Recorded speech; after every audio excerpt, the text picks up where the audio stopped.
Okay, so I'm a huge Lord of the Rings fan, and so it pains me to tell you that this is not a mythical tree called an Ent coming to life in the forest, but rather a tree in the forest dealing with very strong winds or a windstorm. So what happened in Quebec, in Sacré-Cœur, we had explosive cyclogenesis, a very strong storm, rapidly intensifying and produced really strong wind gusts that were somewhat relentless throughout the forest. So the tree was experiencing these strong winds. Well, Dan, there have been a record-breaking 10 Category 5 storms around the world this season. One of those, Category 5 Walaka, came very close to one of the islands on the north end of the Hawaiian island chain. A very small island, but that storm surge completely submerged the island. I want to show you pictures of East Island before it was submerged, but this is an ecologically crucial island to the Hawaiian chain. Here's a satellite image taken of the island in June, and here's what it looks like after Walaka passed through. Much of the island is gone except for a few small sandbars. This is significant because, according to NOAA, East Island is home to about 50% of the green sea turtle nesting population, and 30% of monk-sealed pups are born there every year. And you can see the dramatic altering. This is a story that many island nations, especially in the Pacific, are trying to communicate right now, that it isn't always a slow rise and a slow submerging of the islands. This is a small example, but sometimes it just takes a big event to completely submerge a habitat. Very sad to see how climate change is playing out across this planet. There's just one example after another of environmental loss, human tragedy. Pretty shocking stuff. Johanna Wagstaff, thanks very much. Even by Mother Nature's standards, it was unique.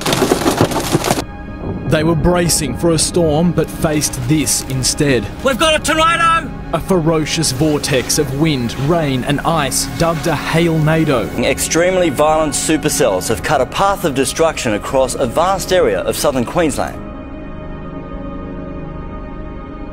It's just massive. I've never ever seen anything like this before. Trees just stripped, ice, hail absolutely everywhere. Birds even stripped of their feathers, hail the size of tennis balls. A system so severe, forecasters took the rare step of issuing this emergency alert. In Gympie, this was the sound of people in its path.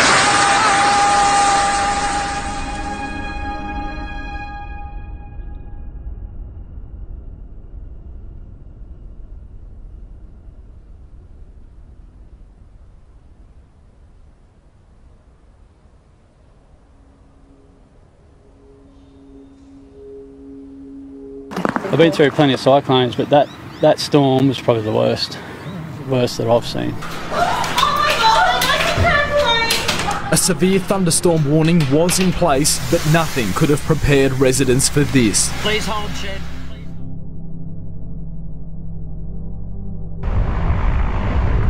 The sound of rushing water is drowned out by helicopters sent from Israel. Flash floods on Thursday have resulted in what authorities are calling one of the worst natural disasters to hit Jordan in years. A rescue operation is underway and at least 11 people, all seriously injured, have been found so far. Search teams are looking for 16 people who are still missing. Jordan has experienced heavy rains this week. Witnesses say the children were visiting popular hot springs inland from the Dead Sea. The Dead Sea is the lowest point on Earth and prone to deadly floods. A super typhoon has wreaked havoc on the northern Mariana Islands, destroying hundreds of homes in the process. The storm has left communities in ruins, with residents likening the aftermath to a war zone. Officials say it was one of the worst storms they have ever seen.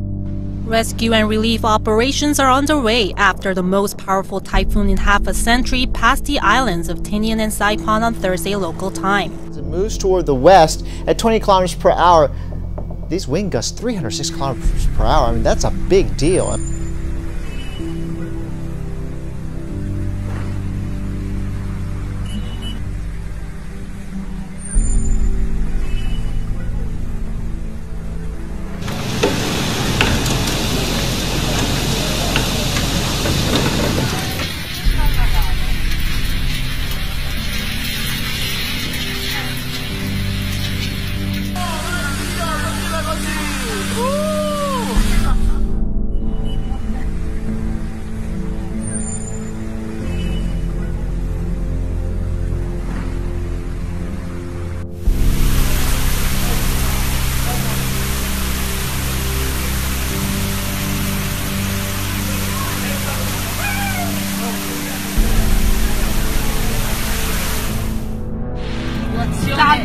questo? Dove va questo? È chiuso! Mongoloide!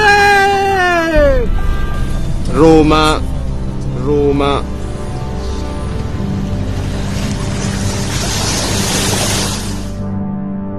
Thousands have been evacuated along Mexico's Pacific coast as the hurricane moves in. Off the coast of Mexico, Deborah Kasprick is seeing the first signs of the storm.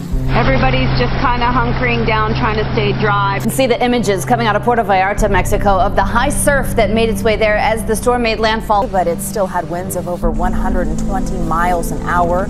The hurricane hit an area near Mazatlan.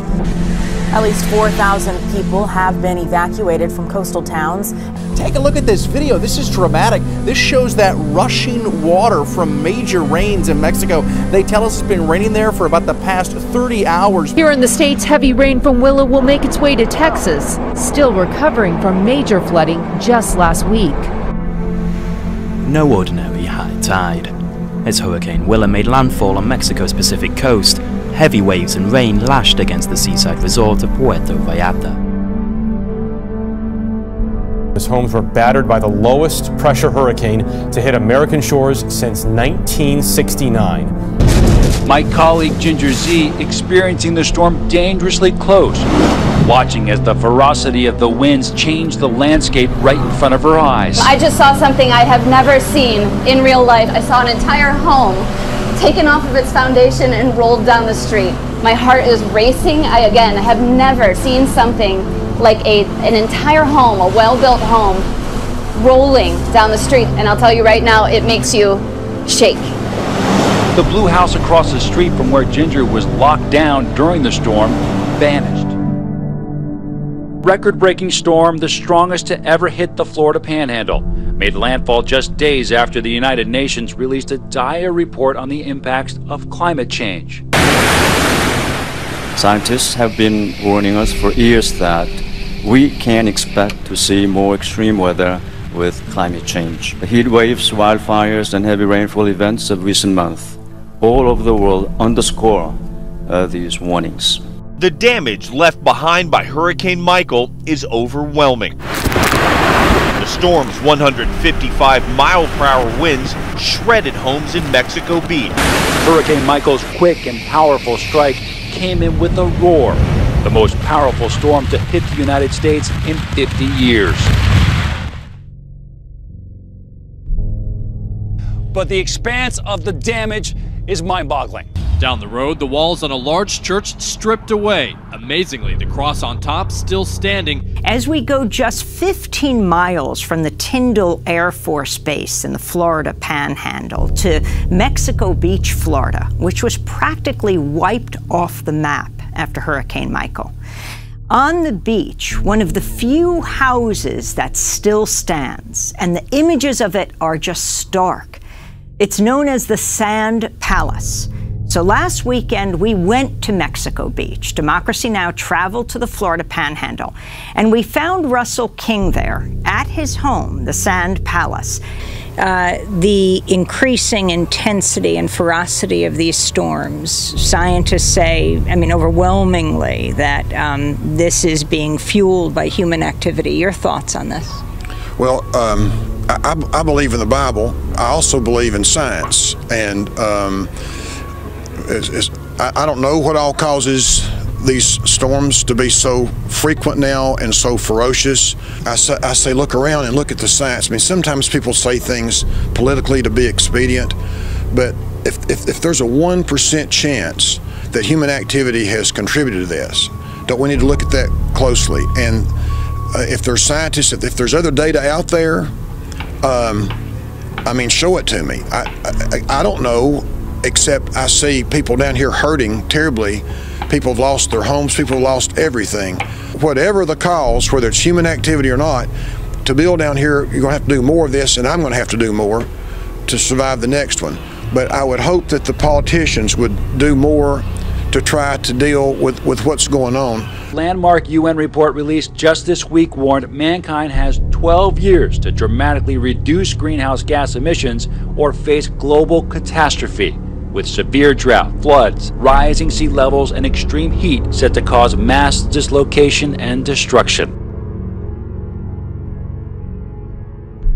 This is UN Meteorological Agency Chief Petteri Talas. There's extreme urgency, and countries were giving their pledges after the Paris Agreement, and so far the progress hasn't been good enough that we would move towards 1.5 or 2 degrees target. So there's clearly a need for much higher ambition level to reach even 2 degrees target. So we are more moving towards 3 to 5 at the moment. There are some estimations what is the difference between 1.5 degree and 2 degree, and one of the major issues is that there would be 420 million people less suffering because of climate change if we would be able to limit the warming to 1.5 degree. Already the emissions that we have emitted to the atmosphere means that this negative trend will continue for the coming decades. So that's going to happen, and that means a growing amount of disasters and challenges related to climate change.